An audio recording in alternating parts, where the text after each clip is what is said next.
In 1996, I was 11 years old, growing up in a small island of Greece called Spetses. And at some point I went to a friend's house. He was 10 years older than me.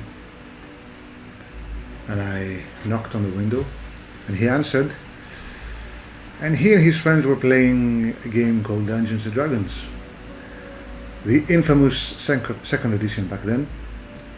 I had no idea what was going on, but they were kind enough to let me watch. And at the end of a long session, I asked, can I join? And they said yes. So I was there, 11 years old, trying to figure out how this very strange game is played. And it took me a while. At first I just tried to listen. They helped me create a character. It was a druid. And I had some experience with some video games. I had an Amiga back then. So I had played games like Moonstone. I knew what an RPG was. And we also had the arcades, so that was a lot of fun. And I created my first character. It took me 2 years of playing back then to wrap my head around what really was going on. And the thing is, back then, in that small island of Greece, in the winter we had nothing else to do. And so we ended up playing for 8 hours a day, every day. And the first story we played lasted for 6 years. So that was a lot of gaming. As a result, at 13 I started building my own stuff. I started customizing the system, tweaking stuff. And I also started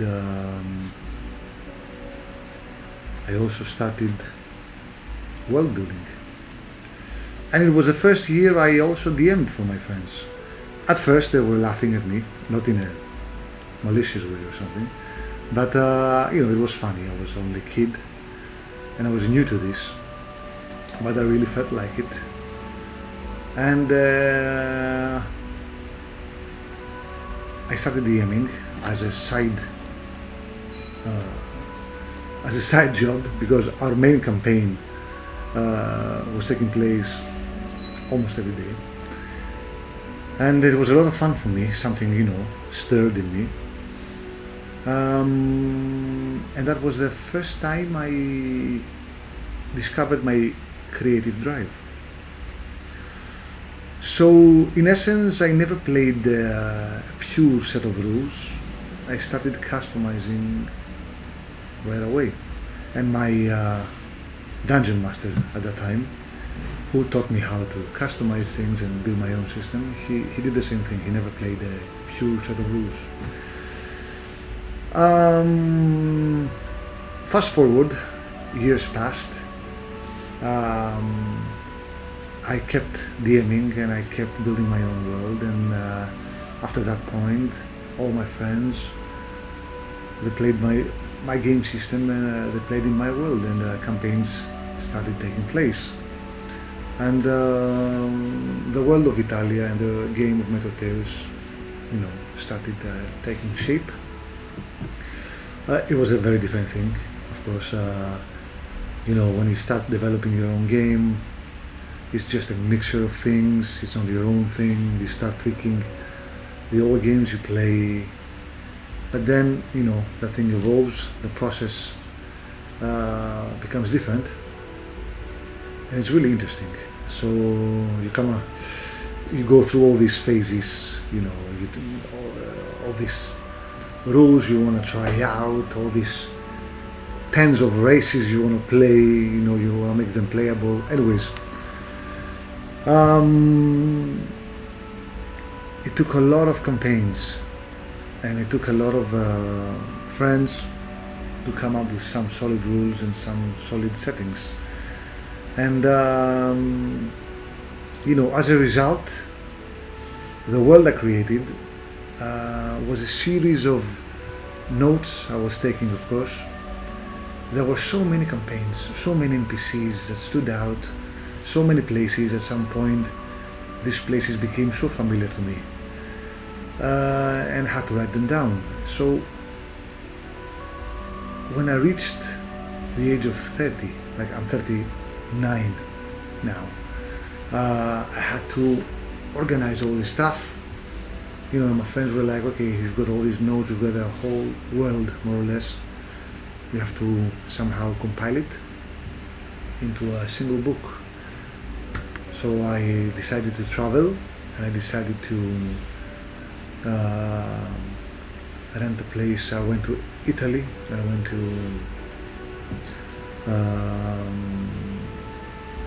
Tuscany, and I rented a house for like a couple of months, and I stayed there, and all day I did that thing.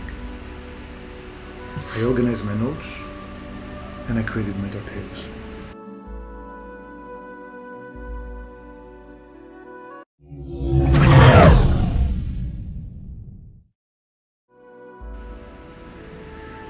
So, Meteor Tales is a game system, and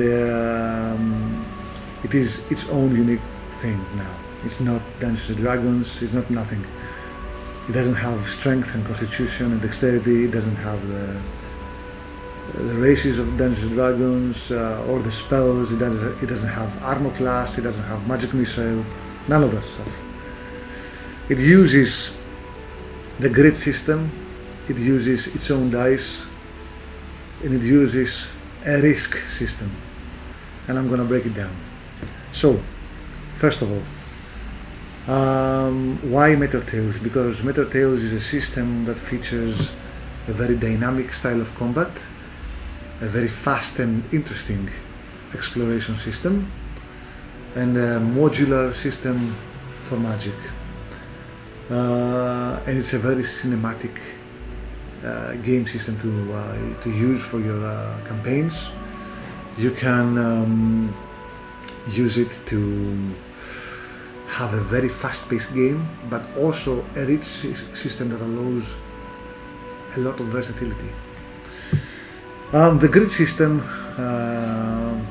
so it uses grid points. Grid points are your hit points in a way, but they also include your health, stamina, morale, a lot of things in one. It's a performance system. So what it does, it calculates your character's performance in a single bar. So you start with 50 grid points, and as long as you're in your prime grid, everything is well, and you can use the highest dice, the d20. If you take damage, if you suffer from other conditions, your grid lowers, and then your dice lower as well. You drop to the d12, and eventually you drop to the d10. So you have one single bar to determine your whole performance. This means actions, attacks, spells, skills, everything in one unified, streamlined die roll. And that is the essence of the grid system. So it's a dynamic system, it changes. And along with that, it changes your attributes as well. For example, if your character can move 8 tiles, if he takes damage and your grid lowers, he can then move 4 tiles or 2 tiles according to your grid.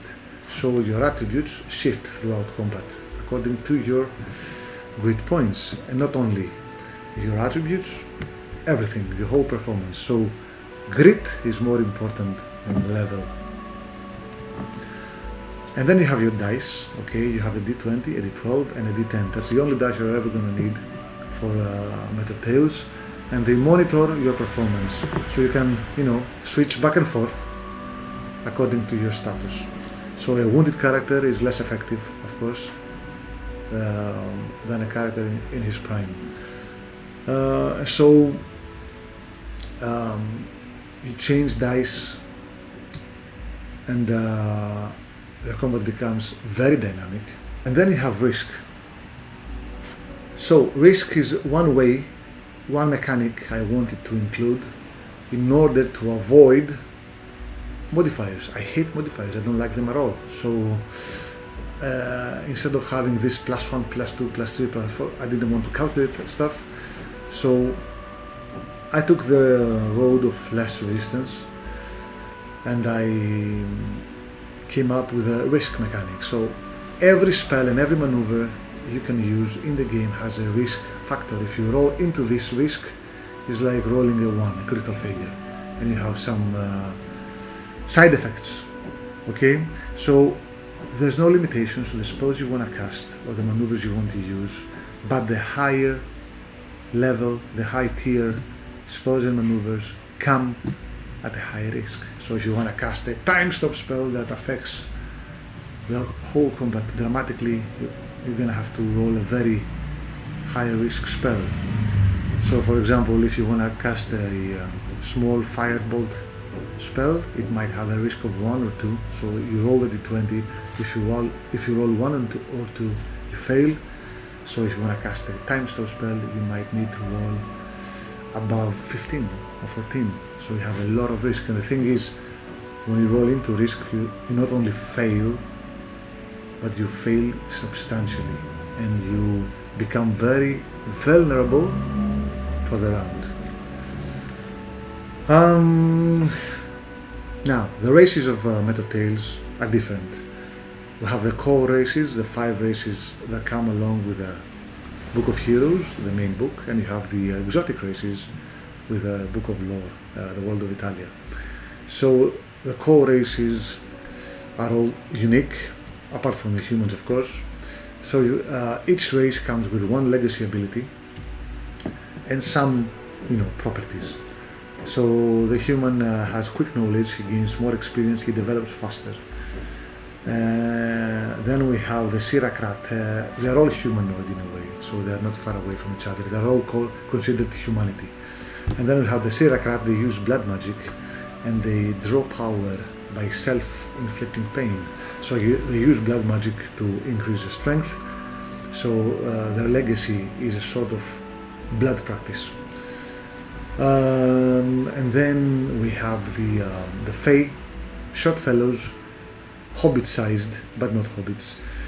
They're wild, they live in the woods like elves, but they're wilder, they're fierce like animals, and their legacies are they control animals, they're very fast, they're strong, they're very skilled, but they don't do well outside of the woodlands. And then we have the Medai. The Medai are an alien race, okay? So they entered the world of Italia through portals a long time ago. Now the current generations of Medai are considered native. So the Medai are like humans, but they have snake hair, so they use these snakes in their head to attack or defend, and they also have higher perception due to these antennas. The snakes operate as antennas as well. And also, finally, you have the Brute-Gors. The Brute-Gors, they are a barbarian race. They are giant-blooded. They're larger than humans. They can, wield a 200 weapon with one hand.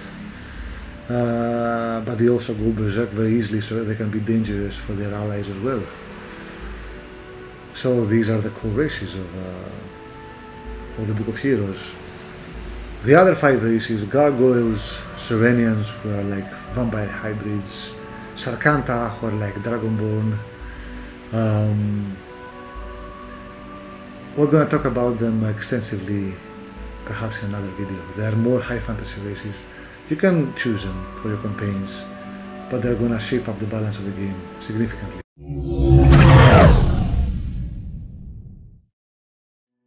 So, the world of Italia, it was born after a meteor landed in a dead rock somewhere in the universe, and the world was formed. And so, one thing that people may not know about Italia is the classic story of a meteor exploding, but the meteor itself is not exactly a meteor, it's a creature. It's actually a species. They're called the Kissarak, and they travel in meteoric form. They are part of a greater world, and they detach and they move away from that world, and they become a meteor, and then they explode and they become a different, separate world, a prime material world, and that's what Italia is. So this creature lies in the center of the world, and the energy it manifests and it controls has many properties, and so the Sentinel can take form, and they can take the form of a titan, like a huge creature made of the elements. So Vitalia is a living, breathing world, and the Sentinel that sleeps beneath it controls the weather. So the weather is a very important aspect of the game because it affects the gameplay experience. So you don't have only regular weather, you have fire rains, you have grave gusts, you've got foul winds, you've got vortexes, you have a lot of things that are very strong phenomena, okay? And depending on the location your campaign takes place, there are some huge craters that connect with the Sentinel itself, and these craters have manifest much more powerful phenomena. So the closer you are to the craters, the stronger the phenomena. Otherwise you have only summer and winter, you don't have other seasons, and you have random tables and you roll for the weather, okay? The weather can be very random. And so, for example, everything affects your gameplay. The fog may affect your perception. The rain will affect your risk rolls. For example, if you want to roll to cast a spell or a maneuver that has a 5 risk roll, if it's raining, the risk might be 7, so it's slippery. And if you roll into risk, you get a knockdown effect. So you have combats taking place in strange weather, affected dramatically, and it's very epic element, very cinematic, and I like the way the game plays like that. So we use a hex scroll exploration system, and you've got different terrain and you've got different weather. So for example, if you want to travel from one hex to another, it can take like 1 or 2 days if you are on horseback or if you're walking. But if the terrain is mountainous or swampy or desert, it can double the time. And then you've got the weather affecting your travel time also, so you have all these things affecting your travel system. And now travel becomes a very important element of your game. It's like combat. It's equally important, okay? So you travel and you roll for encounters, and you have to find shelter for the weather. You have disease rolls at the end of the day.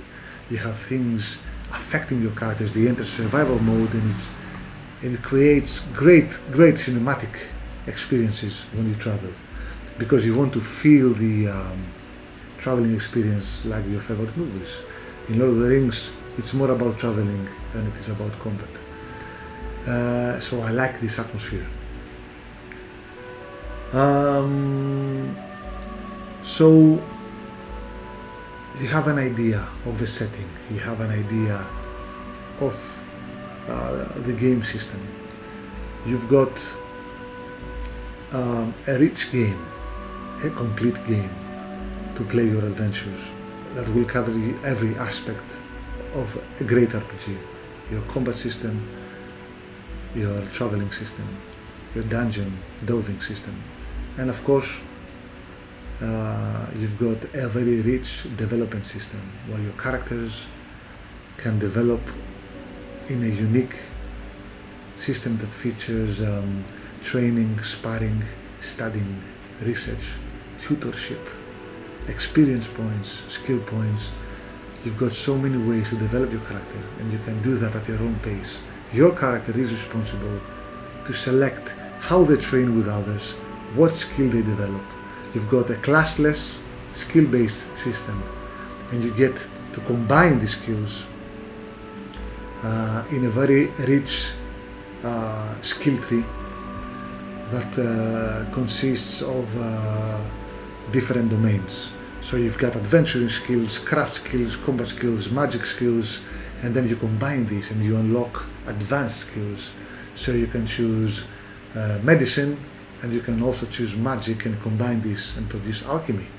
Or then you can get blacksmithing, and you can get magic, and you can unlock runecraft. And if you become very good at runecraft, perhaps you can unlock artificing. And so you have things like different skills that produce very different results. The number of characters you can make is infinite. Lastly, you've got in Meteor Tales a lot of magic systems. So you've got modular magic for combat. You combine shapes and spell effects, and you create different spells.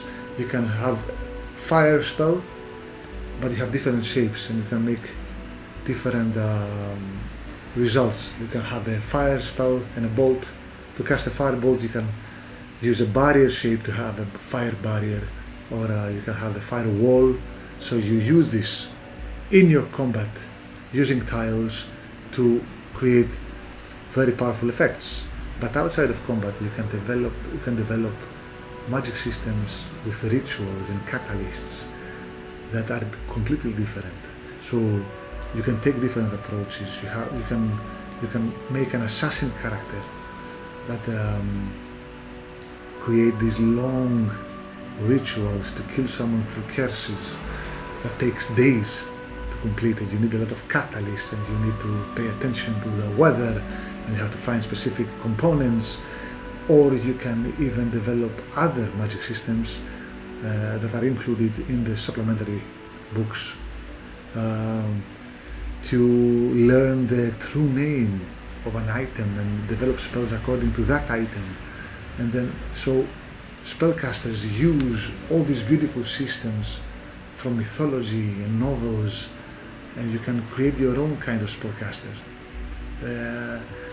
And they are all different. Some are more combat oriented, some are more ritual oriented. You can combine that with weapons, you can be anything you want. So I thank you for listening to me all this time, rambling about my game and my life. I'd like to invite you all to the world of Italia and the game of Meteor Tales. If you have any questions, please let me know, and we'll talk again soon.